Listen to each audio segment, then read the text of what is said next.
If the markets run on emotion, then today was quite the emotional roller coaster. I am Dr. Stock, Doctor of Education, and we need to talk about how to navigate this thing. And I'll tell you what, if you ever look at a fish's report cards, probably not very good because everything's below sea level.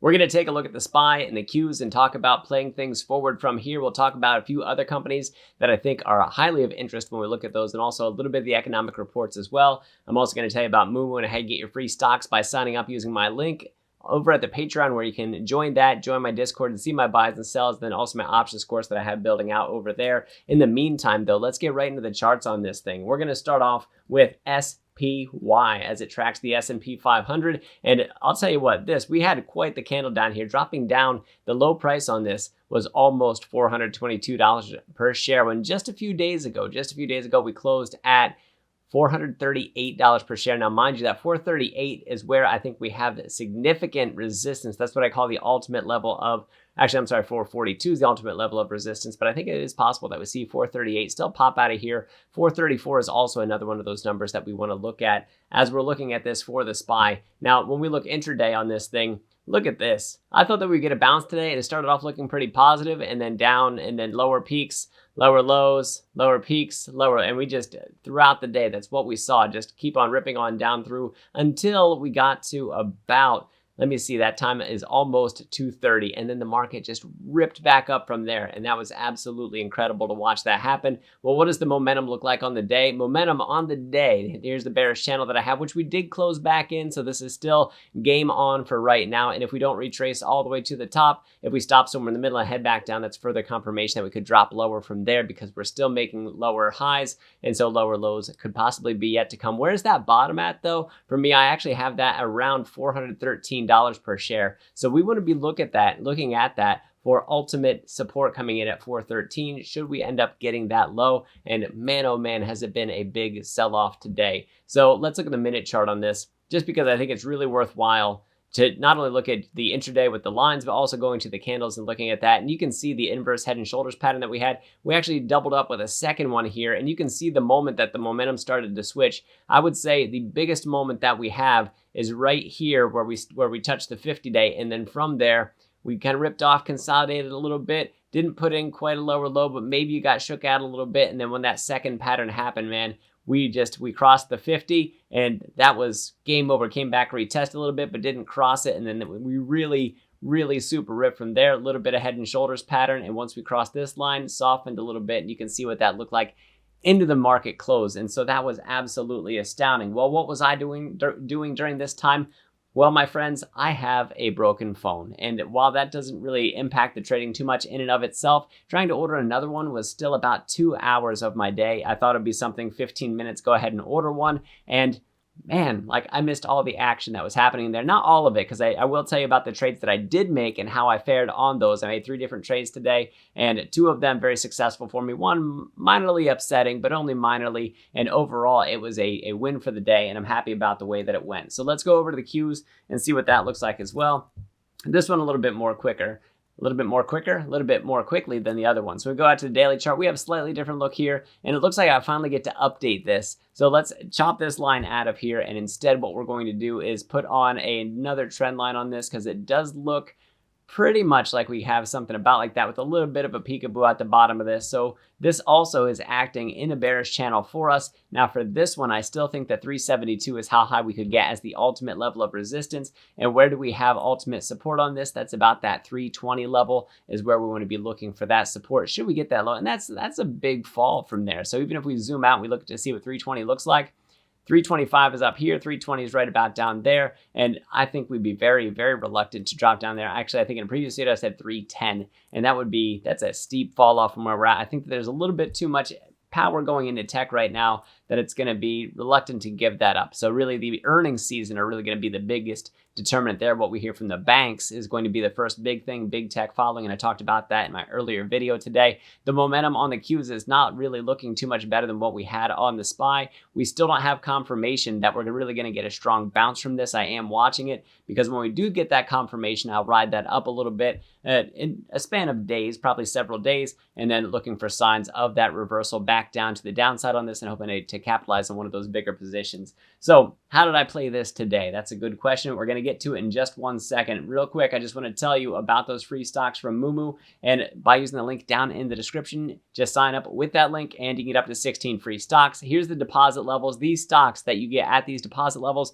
they are worth up to $2,000 a piece, and you get a free share of Tesla or Google. My buys and sells are available. If you go to the Patreon and join my Discord, you can see those as I post them. I have my Tesla stock price prediction and earnings projection coming out very soon. I was working on it today before I started working on that cell phone order. Very excited about it. I also have my options course that I'm building out over there right now throughout the week. So be looking for that next lesson to drop very soon. It is in the imminent future. So guys, lots of value, lots of service taking place there. And then finally, I'm going to get to the trades that I made. So the trades that I made today use TQQQ, and one of them was yesterday with the calls. I made a call expecting a bounce today, and I did say that we didn't have strong evidence that we were going to bounce from there. And for a minor amount of time, it was profitable. I thought we would rally a little bit more. I thought the signs were there, and it just wasn't to be so. And so I didn't take it while I was at the top. I had my sell order set just a little bit too high. I ended up getting stopped out for a 9% loss, and that wasn't too bad because it was only a small position anyway. Still don't like to lose. Now, what about the winners? Well, I made an intraday trade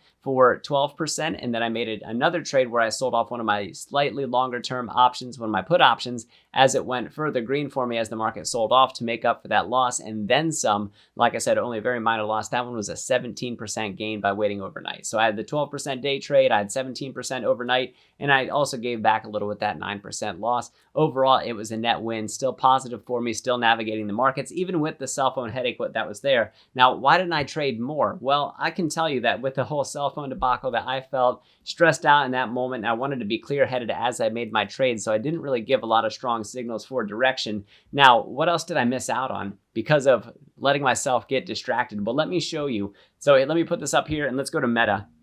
In Meta, I was saying that we were going to have a catalyst. I talked about in my earlier video today. I didn't know which way that catalyst was going to send us. Look at that wick that we have right there on that candle coming off the bottom leg of this. Like, holy cow, did we break down through that? And we quickly, with the markets, recovered on that. And look what that looks like on the minute chart. As we look at this, look at that sell-off that happens after the Meta event started. It finally joined the market, so it turned out it was a sell the news event. We had an inverse head and shoulders pattern here for realsy, and man, things just ripped from there. We had the RSI break over 50 right around that same time, and we had warning signs that things were getting pretty frothy, but still nothing really turning around. Maybe here would be that time, and then we just ripped up for a second time. So Meta, this would be one that maybe you played it on the way down. Maybe you noticed the signs and then on intraday turned this into a call option play from the put option play that was out there. So this is one that I was absolutely watching up until I got all mixed up with the cell phone stuff. I was watching for this to see signs of weakness. And then what I thought was going to take me 15 minutes ended up taking me 90 minutes, 2 hours, something. It was a really long time. And when I came back, everything had happened already. So I let myself get distracted and I missed it. Well, let's talk about another one. So here's one that I was tracking. That one was Tesla. And I got to say kudos to my Discord members who played on this one. I had somebody jump into this one, and they had put options on it, and it worked out very well for them. I don't know if they cashed in down at the bottom of this thing, but you know, they were wondering, what do I do about this? And while I can't give any sort of financial advice, I'm like, you know, with those gains that you have, are you pleased with those gains? Is it around what you were expecting? You know, and you could also look at support levels. You could watch the momentum indicators. You have a bunch of different ways to kind of help make your decisions on if it's time to get out or time to stay in. And so you would just have to watch that. And being able to perfectly time it and catch the bottom almost never happens. So for me, I believe this conversation happened back here around that time sometime. We had a little bit of a symmetric triangle formation happening, fell at the bottom of it. So I would be looking for bottom. I probably would have sold right about here. And you can see that we did rally for a short time, and then we came right back down off of that. And that would be something that if you were able to hold on and time it perfectly, that would have really not only printed for you really well in the first place, but extra well beyond that. So I thought that that was really cool to see that happen.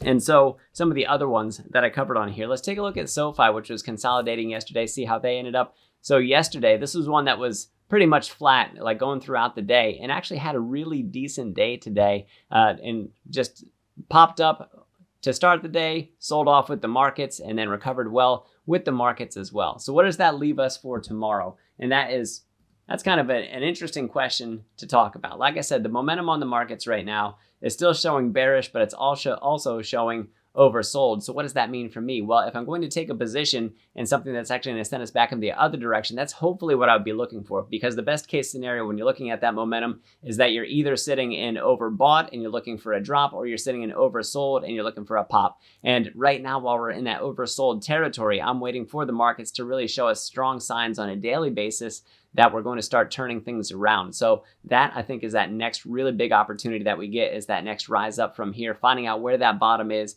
if we're at bottom now, and we're just not getting the signals to see that. But I am watching like a hawk on these to see where exactly we're going to get that confirmation and where we can capitalize and lock in some enormous gains, such as like we had last week and the week prior to that one. And I'm super excited about that. Can't wait to get my phone back, because I'll tell you what, even though I use my computer and the charting and everything up there, there's something about being able to do the trades on my phone where I have that comfort zone. And this is nice because it did shake me out of my comfort zone. But I'll tell you what, it added a layer of nervousness to me, because I wasn't ready, wasn't set up on the computers. But that is something, because what it did for me, the learning moment in that, is it did show me that I got to break out of my comfort zone. I got to use the computer more to trade like I used to. And, I thought I'd just pick it up old hat, but I'll tell you, the interfaces have changed a lot in that way. So if I'm going to do more active trading, such as more day trades like I did today, where I was able to lock in that 12%, that was clunky, and I got to make that smooth. So setting up more of an active trading process where I can just go ahead and submit my order just with a click of a button, and close my order with another click of the button. That's how I need to get set up on this thing. And when I'm able to do that, then I'm able to trade more effectively, at least intraday. The longer time horizon stuff doesn't matter so much, but there are times that I try to put optimal orders in whenever it comes to taking my position for my puts or taking position for my calls. Even if I am going to hold them over several days, I'd still like to squeak out every ounce of profit that I'm able to by watching the charts, even down to the minute sometimes, to really find out where we're going to find those peaks or those valleys, so that way I can make the call or the put in a direction that's most favorable to me. Thank you guys for watching this video. Don't forget about that link for the Patreon if you want to see what I'm buying and selling, how I'm navigating this market. Join an absolutely amazing community of investors over there, and they're just wonderfully passionate people. The options course over there for the absolute beginner is where it starts off. The very next lesson starts to get into the application of that. And like I said, I also have my Tesla stock price prediction and earnings projection coming up, so be on the lookout for that. Already over there is my NVIDIA stock price prediction and earnings projection as well, so they're available through the Patreon. Lots of value, lots of service. I promise that is very much worth your while. So go ahead and check that out. Don't forget about your free stocks from Moomoo and their options analyzer, options calculator, and their learning materials that they have are outstanding. And I really, really, really enjoy their user interface on mobile. And another area that if you're really looking for a trading platform, why not take advantage of this one? Thank you guys. I am Dr. Stock, Doctor of Education. Remember, my friends, that learning is earning, and we'll see you in the next video.